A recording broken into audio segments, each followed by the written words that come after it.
Le message est adressé à Pablo Sévigné ainsi qu'à l'ensemble des écologistes, hein, évidemment. Mais le message que je rends public, c'est le suivant. La première donnée, ça va être la courbe de l'évolution du système Terre et l'évolution du système industriel. Quatre grandes possibilités, donc. Mais ce dont on s'aperçoit, en fait, eh bien, notre système industriel a commencé à consommer plus de ressources que ce que la Terre pouvait produire à l'échelle globale.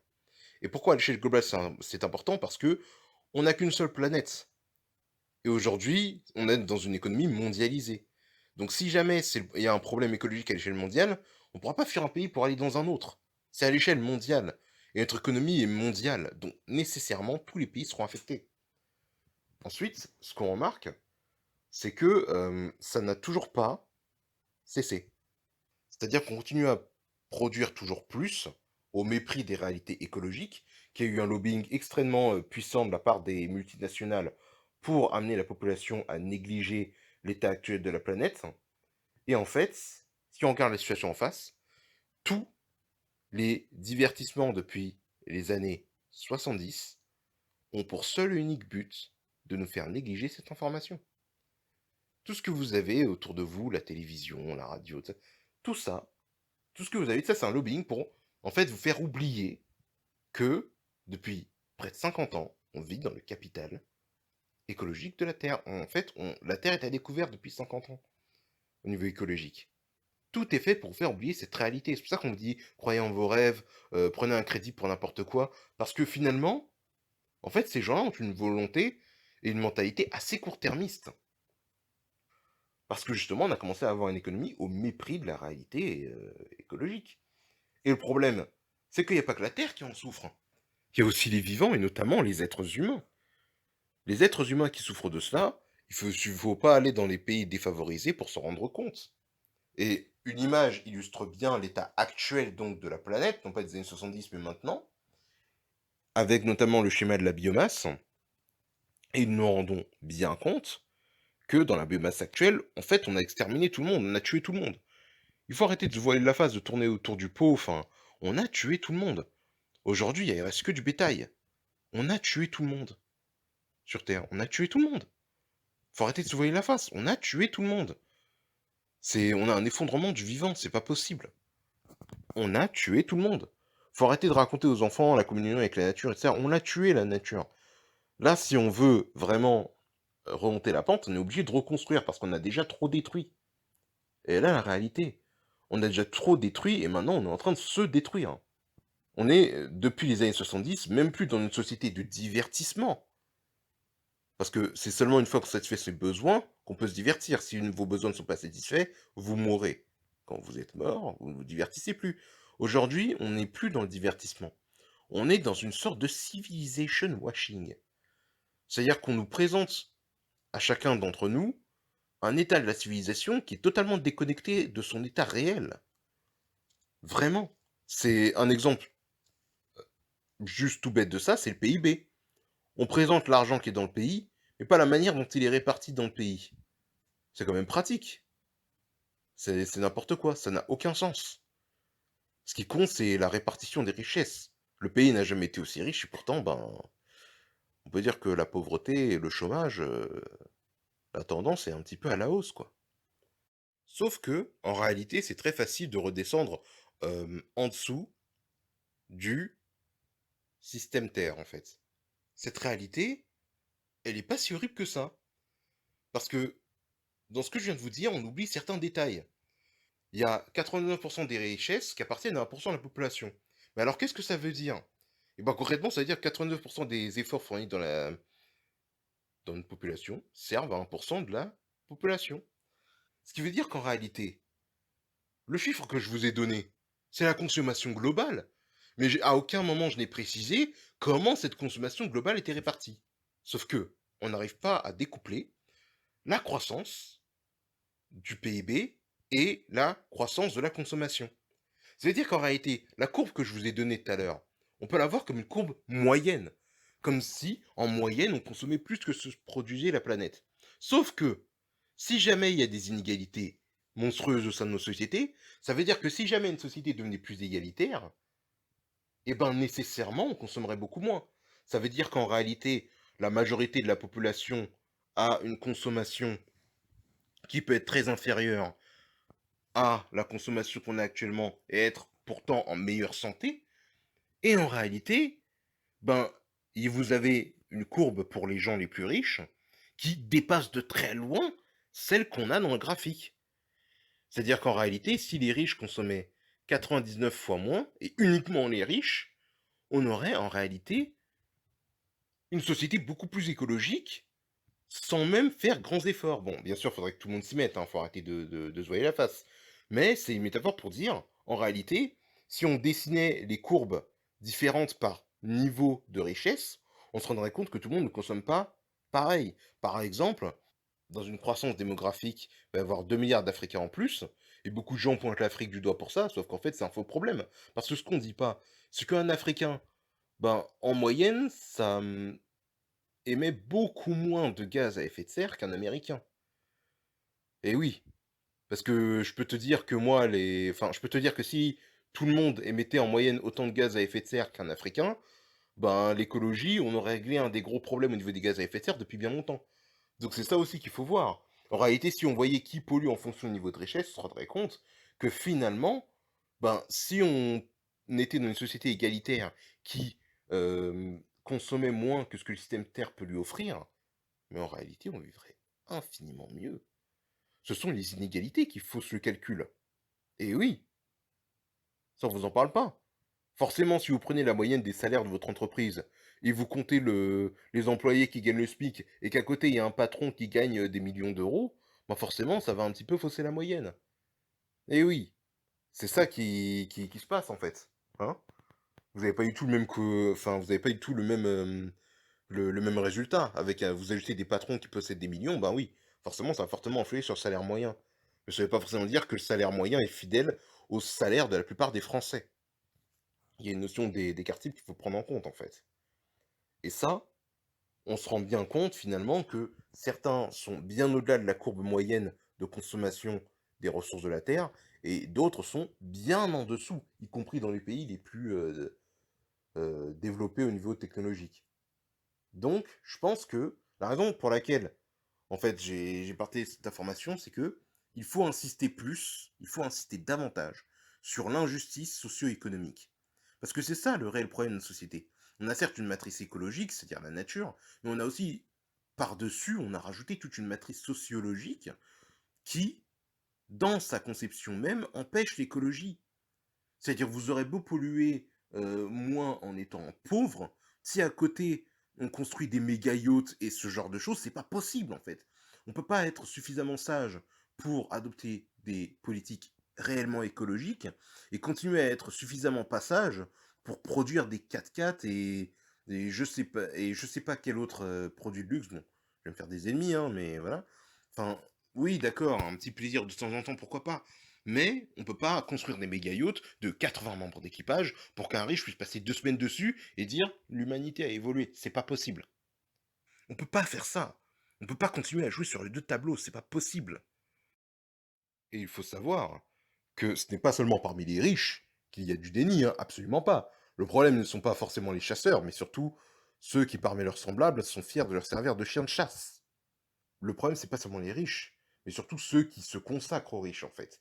Il y a des gens qui sont à fond dans le système et qui ne voient pas de sortie de route vis-à-vis de ça. Je veux dire, quand vous avez fait des années d'études et qu'on vous a promis, à la fin, on vous a dit vous aurez la terre promise, etc. La grande chose qui risque de vous arriver si vous n'avez pas ce que vous voulez, c'est une dissonance cognitive. Et ça, c'est sans même parler des fondements et tout le reste.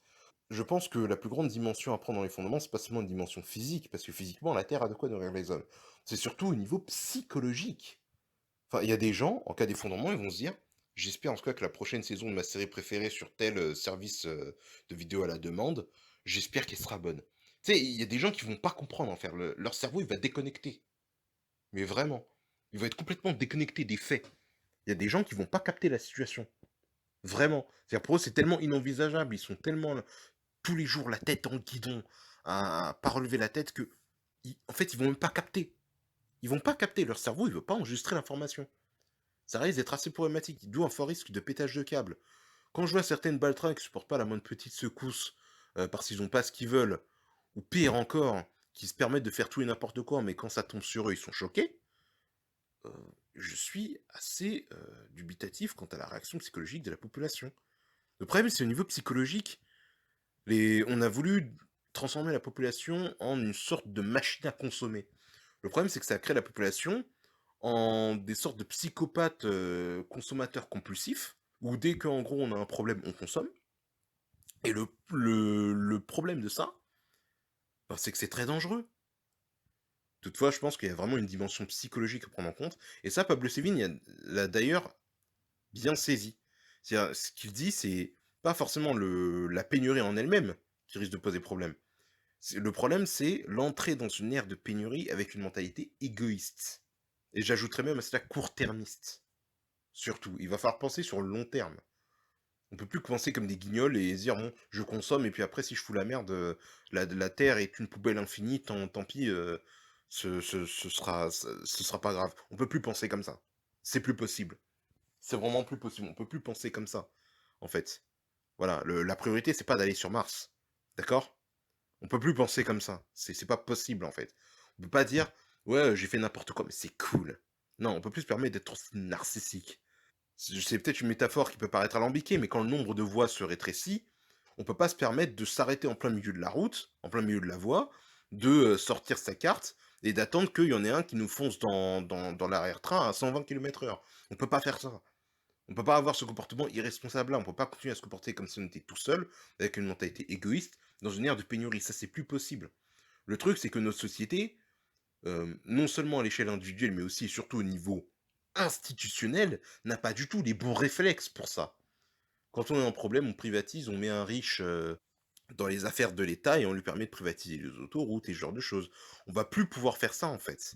C'est pas possible. On peut pas se permettre de continuer à agir de façon court-termiste en se disant de toute façon les pauvres y prendront, etc. Non, ce sera tout le monde, ce sera global.